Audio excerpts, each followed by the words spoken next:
Okay, మనం ఈరోజు దేని గురించి తెలుసుకోవడానికి వచ్చినామో మీరు ఇక్కడ కనిపిస్తుంది, తెలుస్తుందా మీకు? దేని గురించి? మనం ఇప్పుడు దసరా గురించి తెలుసుకుందాం. అంటే పండగ ఎందుకు జరుపుకుంటున్నాం, ఎలా వచ్చింది మనకు ఆ పండగ, ఓకేనా?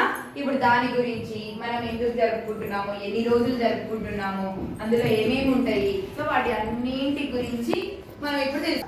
ఇక్కడ దసరా పండుగ గురించి మనం ఏమేమైతే తెలుసుకోవాలనుకుంటున్నామో అవి ఇక్కడ మనకు కనిపిస్తున్నాయి అన్నమాట, ఓకేనా? దసరా పండుగ అనేది మనకు చెడు దానిపైన మంచి విజయం సాధించడం అన్నమాట. అంటే ఒక చెడు రాక్షసుని మనం సంహరించింది. ఒక శ్రీరాముడు ఏం చేస్తున్నాడు, ఒక చెడు రాక్షసుని మనం సంహరించాడు అనమాట ఈ దసరా పండుగ అప్పుడు. దుర్గాదేవి ఉంది కదా, దుర్గాదేవి మహిషాసురుడు అనే రాక్షసుని సంహరించి, అంటే 9 రోజులు 9 రాత్రులు అమ్మవారు అతనితో యుద్ధం చేసింది. యుద్ధం చేసి 10వ రోజు మనం 9వ రోజు రాత్రి మహిషాసురుడు అనే నరకాసుని సంహరించింది. సో 10వ రోజు తెల్లవారితే 10వ రోజు మనం ఆ రోజు ఏం పండుగ జరుపుకుంటున్నాము? సో మనం అంటే చెడు అనే రాక్షసుడు ఉన్నాడు కదా, సో ఆయన చెడు దగ్గర నుంచి మనం మంచి విజయం సాధించుకున్నాం కదా. సో రాక్షసుని సంహరించినందుకు ప్రజలందరూ సంతోషంగా ఉన్నారు. సో ఆ సంతోషం అనేది 10వ రోజు మనం విజయదశమి లాగా పండుగ జరుపుకుంటున్నాం అనమాట. ఆశ్వీజ శుద్ధ పాడ్యమి నుండి ఆశ్వీజ శుద్ధ నవమి వరకు ఉంటుంది. ఎన్ని రోజులు ఉంటుంది పండగ? 9 రోజులు ఉంటుంది. నవరాత్రులు అని అంటాం అనమాట. సో ఈ పండగని మనం ఏమంటాము? శరన్నవరాత్రులు అని కూడా అంటాం, ఓకేనా? సో ఈ శరన్నవరాత్రుల్లో మనకి 9 రోజులు అమ్మవారు 9 అవతారాలు మీకు కనిపిస్తున్నాయి ఇక్కడ. ఒక్కొక్క అవతారము ఇక చూడండి, ఒక్కొక్క అవతారం ఒక్కొక్క రోజు ఉంటుంది. సో మనం ఈ 9 రోజులు ఈ అమ్మవారిని ఏ రకంగా పూజించుకుంటాము, అమ్మవారు ఎలాంటి అవతారంతో ఉంటుంది మనం ఇప్పుడు చూద్దాం. ఒక్కొక్క అవతారంతో మనం అమ్మవారు ఎలా ఉంటుంది అనేది మనం చూద్దాం, ఓకేనా? శరన్నవరాత్రులలో అమ్మవార్లు ఏ అవతారంలో ఉంటారో తెలుసుకుందాం అనుకున్నాం కదా. మొదటి రోజు బాలా త్రిపుర సుందరి దేవి, ఓకేనా? మొదటి రోజు బాలా త్రిపుర సుందరి దేవి లాగా అవతారంతో ఉంటుంది ఇలా. సో ఆ రోజు మనము అమ్మవారికి కట్టె పొంగలితో నైవేద్యం పెట్టి అమ్మవారిని పూజించుకుంటాం అనమాట. హైం క్లీం సౌం అని చెప్పేసి ఆ మంత్రం జపిస్తూ మనం అమ్మవారిని స్మరించుకోవాలి. సో అదే రోజు మనము బతుకమ్మను కూడా చేస్తాం. సో ఆ రోజు మనము ఫస్ట్ డే కదా, మొదటి రోజు అమ్మవారి కదా, ఆ రోజు బతుకమ్మ సేమ్ అదే రోజు స్టార్ట్ కాబట్టి ఎంగిలి పూల బతుకమ్మ. ఆ రోజు ఫస్ట్ రోజు ఏమంటాం మనము? ఈ బతుకమ్మను పెట్టి మనం అమ్మవారి ముందు పెట్టేసి బతుకమ్మని ఆడతాం కదా. మీకు తెలుసు కదా బతుకమ్మ ఆడేది, ఓకేనా? సెకండ్ పెట్టి రెండవ రోజు అమ్మవారు శ్రీ గాయత్రీ దేవి లాగా అవతరిస్తుంది. ఇగో గాయత్రీ దేవి లాగా అలంకరించి అమ్మవారిని పులిహోర ప్రసాదంగా సమర్పించి మనం అమ్మవారిని స్మరించుకోవాలి. గాయత్రీ మంత్రంతో మనం స్మరించుకోవాలి, ఓకేనా? అలాగే మనం రెండవ రోజు బతుకమ్మను కూడా అటుకుల బతుకమ్మ అని అంటాం అనమాట. సో మళ్ళీ రెండో రోజు కూడా అమ్మవారి దగ్గరికి మనం అటుకుల బతుకమ్మ లాగా పేర్చి ప్రసాదం తీసుకొని అమ్మవారికి పెట్టేసి బతుకమ్మ ఆడేసి వస్తారనమాట. ఇందాక మనం రెండవ రోజు ఏ బతుకమ్మ అనేది చూసుకున్నాం కదా. ఇప్పుడు 3వ రోజు ముద్దపప్పు బతుకమ్మ. ఈ ముద్దపప్పు బతుకమ్మని చేసుకుంటాం. ఆ రోజు ఏ అమ్మవారు ఉంటారో మీకు తెలుసా? చూడండి ఒకసారి. గాయత్రీ దేవి ముద్దపప్పు బతుకమ్మ చేసిన రోజు మనకు అన్నపూర్ణాదేవి ఉంటుంది, ఓకేనా? అన్నపూర్ణాదేవి చూడండి అలంకరణ చేసేసి అమ్మవారికి నైవేద్యం పెట్టేసి మనం ఆ రోజు బతుకమ్మను ఆడుకోవచ్చు, ఓకేనా?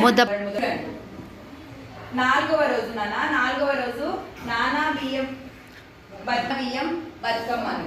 ఆ రోజు మనము చక్కెర పొంగలి పాయసం చేసేసి అమ్మవారికి నైవేద్యం పెట్టాం. ఆ రోజు ఏ అవతారంతో అమ్మవారు ఉంటుందో చూడండి ఒకసారి. త్రిపుర సుందరి దేవి. ఈ అమ్మవారు లలితా త్రిపుర సుందరి దేవికి పూర్ణాలు సమర్పించి, అలాగే చక్కెర పొంగలి ఉంటుంది కదా, పూర్ణాలు ఇలా అమ్మవారికి సమర్పించి శ్రీమాత్రే నమః మనం అమ్మవారిని స్మరించుకోవాలి. ఇదే 5వ రోజు శ్రీ సంతాన లక్ష్మీ దేవి. 5వ రోజు ఏంటి? ఈ అమ్మవారికి చూడండి ఇక్కడ మీకు ఒక చిన్న బాబు కనిపిస్తున్నాడా? సో మనం ఈ ఈ అమ్మవారికి బాగా నమస్కారం చేసుకుంటే పిల్లలు పుడతారని చెప్పేసి నమ్మకం అన్నమాట. ఓకేనా? ఈ అమ్మవారికి బెల్లం పరమాన్నంతో ప్రసాదం నైవేద్యం చేసి అమ్మవారిని పూజించాలి.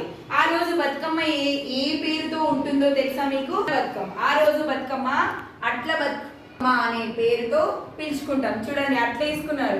బతుకమ్మని చేసి అట్లేసి ప్రసాదం పెట్టేసి బతుకమ్మని ఆడేస్తారు అమ్మవారి ముందు. ఇదే ఉన్నాయి 6 వరకు. సో ఈ అమ్మవారిని ధనలక్ష్మీదేవి, ధాన్యలక్ష్మీదేవి అంటాం. సో ఈ అమ్మవారిని పూజిస్తే రైతులు ఉంటారు కదా, వాళ్ళకి పంట మంచిగా వండుతుంది అని చెప్పేసి ఈ అమ్మవారిని పూజిస్తుంటారు ఎక్కువగా. ఆ రోజు క్షీరాన్ని, పాలతో చేసిన స్వీట్ అమ్మవారికి నైవేద్యంగా పెట్టుకుంటాం. ఆ 7వ రోజు వేపకాయ బతుకమ్మ. పేరేంటిది? అమ్మవారి ముందు బతుకమ్మను వేర్చి మనం బతుకమ్మ ఆడతాం కదా. మీ అందరికి తెలుసు కదా బతుకమ్మ ఆడతాము. 8వ సరస్వతీదేవి, శ్రీ సరస్వతీదేవి. ఇప్పుడు మనం అందరం ఎవరికి పూజించుకుంటున్నాం? కదా చదువు బాగా రావాలని చెప్పేసి. సో అమ్మవారికి పరమాన్నము అల్లం గారెలంటే ఇష్టం అంట. నైవేద్యం పెట్టేసి మంచిగా మనస్ఫూర్తి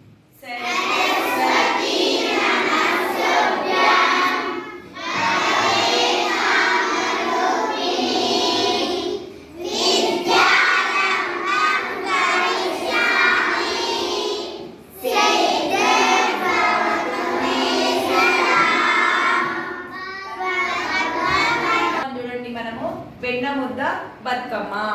8వ రోజు వెన్న ముద్ద బతుకమ్మ అని చేసామంటే వెన్నతో చేసిన స్వీటును అమ్మవారికి సమర్పించుకుంటాం. ఆ వెన్నతో చేసే స్వీటు ఏ అమ్మవారికి పెడుతున్నామో ఒకసారి చూడండి.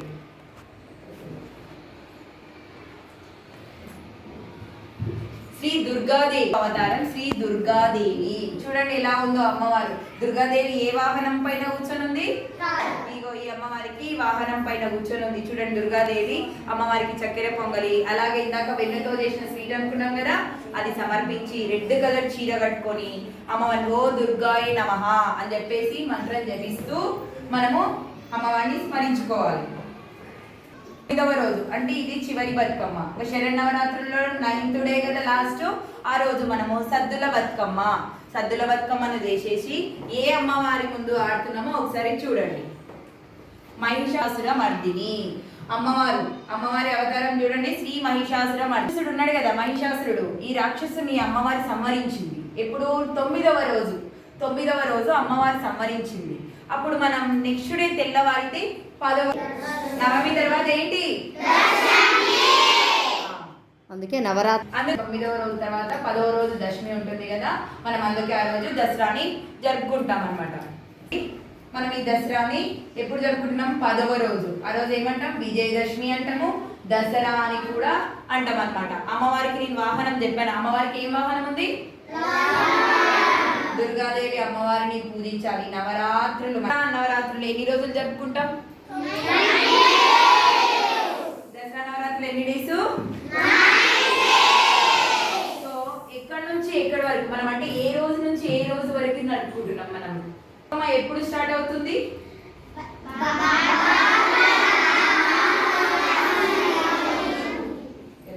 భాద్రపద.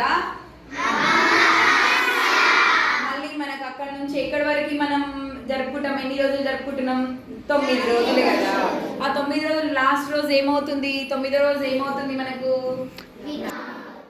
ఆ రోజు నవమి ఉంటుంది. సద్దుల బతుకమ్మ చేసుకుంటాం.